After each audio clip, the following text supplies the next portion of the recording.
Nós estamos recebendo aqui no estúdio do Jornal do Piauí o secretário Merlong Solano, secretário de governo, que vai conversar conosco a respeito desta agenda da presidente afastada Dilma Rousseff aqui no estado do Piauí. Boa tarde, secretário. Seja bem-vindo aqui ao nosso Jornal do Piauí. Boa tarde. E a Indira hoje que está ali, né? Está ali na substituição de Eli Lopes. Boa tarde. Ela é a Eli Lopes em exercício. Assim como a presidente Dilma Rousseff foi temporariamente afastada ou afastada definitivamente, o processo dirá, Eli Lopes aí está de férias e Indira Gomes está no lugar dela. Agora, a pergunta feita pela oposição, é oportuno uma visita de Dilma Rousseff nesse momento tão delicado ao estado do Piauí? Muito oportuno, muito. Eu acho que, aliás, lamentável ver um parlamentar eleito pelo voto democrático da população de Teresina dizer que é lamentável a presidente Dilma ir pelo Brasil realizar eventos públicos, pacíficos, utilizando as prerrogativas da democracia brasileira. Será que ele esperava que ela ficasse quietinha, esperando ser levada para o matadouro sem... Então, então muito... você entende que é uma reação dela a esse... É uma reação, sim. A presidente Dilma foi eleita legitimamente... É a presidente esperneando. Pois é. Foi eleita legitimamente. A oposição que perdeu a eleição jamais aceitou o resultado, começou a tramar o golpe logo em seguida à apuração, entrando no Tribunal Superior Eleitoral pedindo a revisão da contagem. A partir daí, entrando com outros instrumentos, como o instrumento do impeachment, alegando essa questão das pedaladas, que já está público e notório que não há um crime de responsabilidade da presidente. Esse tipo de procedimento administrativo de recorrer a certos adiantamentos por parte de bancos públicos para financiar programas públicos como Minha Casa Minha Vida, o Bolsa Família, enfim, o Seguro Safra, o Garantia Safra. Isso tudo foi praticado por governos anteriores, não é? Há diversos desses atos que foram praticados nos momentos em que o próprio vice estava no exercício da presidência, quando a Dilma estava viajando. Então, a presidente está indo ao Brasil alertar os brasileiros que o que está em jogo é a quebra da democracia brasileira, o que é uma coisa muito grave, Joelson. Se a Constituição do país ela é desrespeitada no princípio básico, como a prerrogativa do povo eleger seus governantes, que outro contrato tem estabilidade?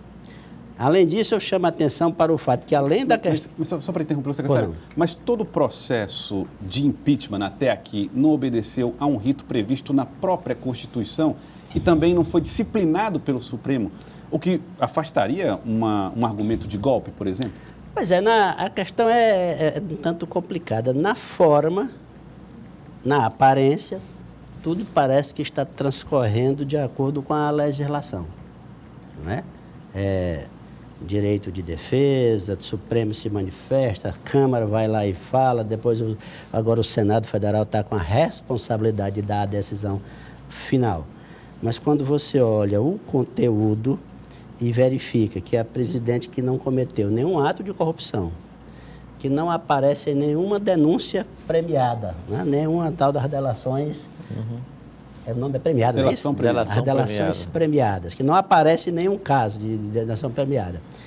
Que em função de uma prática que era usual no nosso país, ter um mandato presidencial cassado, quer dizer, aí há uma quebra. Alguns admitiram publicamente, não é? Como tem senadora lá do outro lado que disse assim, ela está sendo cassada pelo conjunto da obra, não importa se teve pedalada ou se não teve. Há uma crise econômica, há uma crise política, então a presidente tem que ser cassada. Isso quebra fortemente a institucionalidade e uma regra democrática básica. Mas eu queria chamar a atenção para outro aspecto, Joelson. Pois não. Que é a história, além da democracia, eu vejo que está em risco a questão da presença do povo no orçamento da União. É público e notório que uma série de programas levaram aos mais pobres os benefícios do recurso público no Brasil nos últimos 13 anos. Programas como o Bolsa Família, Minha Casa Minha Vida, os investimentos fortíssimos na área da educação, não é? Na área do crédito subsidiado, tudo isso colocou em parte significativa do orçamento da União os interesses dos mais pobres. Agora é uma situação que pode repercutir na economia de estados como o Piauí, secretário? Pode, negativamente. esta política de colocar os pobres como um ponto de destaque na inversão do orçamento público beneficiou os estados da periferia. Não é por outro motivo que o Nordeste cresceu acima da média do Brasil nos últimos tempos, que o Piauí cresceu acima da média do Nordeste também nos últimos tempos.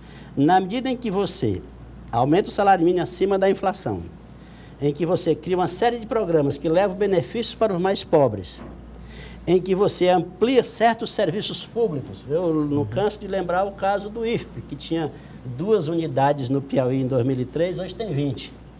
Ou da Universidade Federal, da qual eu sou professor, que tinha 9 mil alunos, hoje tem 45 mil alunos. 9 mil alunos em 2003, 2004, hoje tem 45 mil alunos. Tudo isso foi possível porque um grande aumento de orçamento para estas áreas foi providenciado pelo governo federal. Na medida em que isso vai ser secundarizado, já está começando a ser secundarizado a partir de agora, esses investimentos que beneficiam mais a periferia deixarão de beneficiar. E aí, pela dinâmica do próprio mercado, os estados mais fortes sempre levam a melhor. Qual deve ser a agenda da presidenta afastada Dilma Rousseff aqui no Piauí? Bom, ela vai basicamente à Praça Pedro II. Ela chega? Eu quero aproveitar para convidar todos. Sim.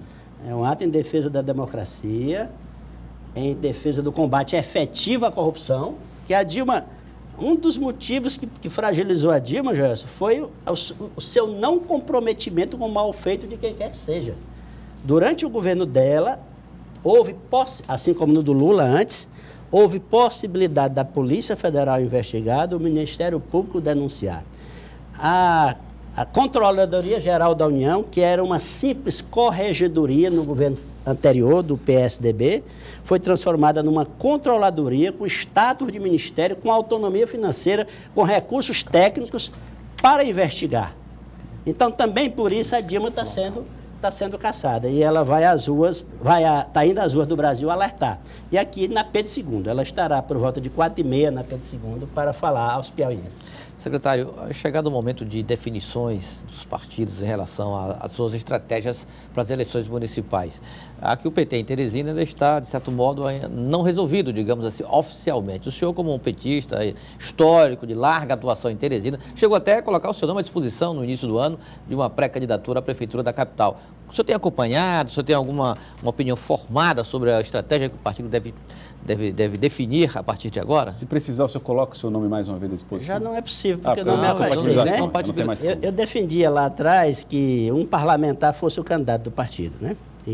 Inclusive coloquei meu nome à disposição. O parlamentar tem todas as condições de ser candidato sem sofrer qualquer revés no seu projeto, porque ele não precisa se afastar, em seguida, não ganhando, ele volta para o exercício do mandato. Mas houve incompreensão, vieram colocar a candidatura do meu irmão Décio Solano como um impeditivo, como se ele tivesse que deixar de ser pré-candidato a vereador para que eu pudesse ser candidato a prefeito. Nesses termos eu não discuto política. Décio Solano é um dos fundadores do PT. Não havia, portanto, razão para eu aceitar esses termos, então retirei meu nome. Acho que a situação hoje do partido está bastante difícil. Está difícil? Está bastante difícil, no sentido de que, a exemplo do que aconteceu em 2012, eu acho que o partido perdeu o tempo, perdeu o time desse processo eleitoral na cidade de Teresina. Você vê que em 2012 o partido se engalfinhou numa discussão pública de diferenças, se a deputada Regiane podia ou não podia ser candidata, e isso fragilizou tanto o partido que foi preciso o governador Elton Dias ser candidato no final, o que provocou um segundo turno, inclusive, na eleição. Mas agora não vejo espaço para esse tipo de solução. Qual seria a solução, então, possível? Sei lá, talvez no momento é uma aliança, não é? Em torno do doutor Pessoa ou do jornalista Amadeu Campos. Do doutor Pessoa é considerada? Pois é, a tendência maior em torno do Amadeu. Acho que ainda há a possibilidade de algum nome de última hora ser lançado, por exemplo, uma Regina Souza ou outra pessoa do próprio partido, como tem alguns se colocando à disposição. Edivaldo. Exatamente. É o que se ouve nos bastidores, Joel, exatamente, confirma aí a informação agora tornada pública pelo secretário Merlong. Tá certo. Então. A secretária Regina Souza, a senadora Regina Souza já vem sendo conversada dessa possibilidade?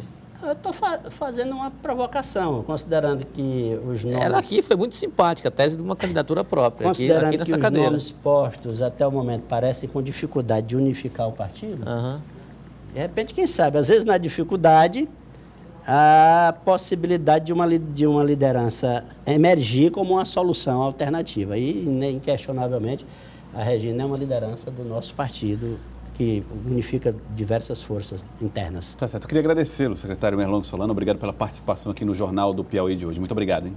Boa tarde.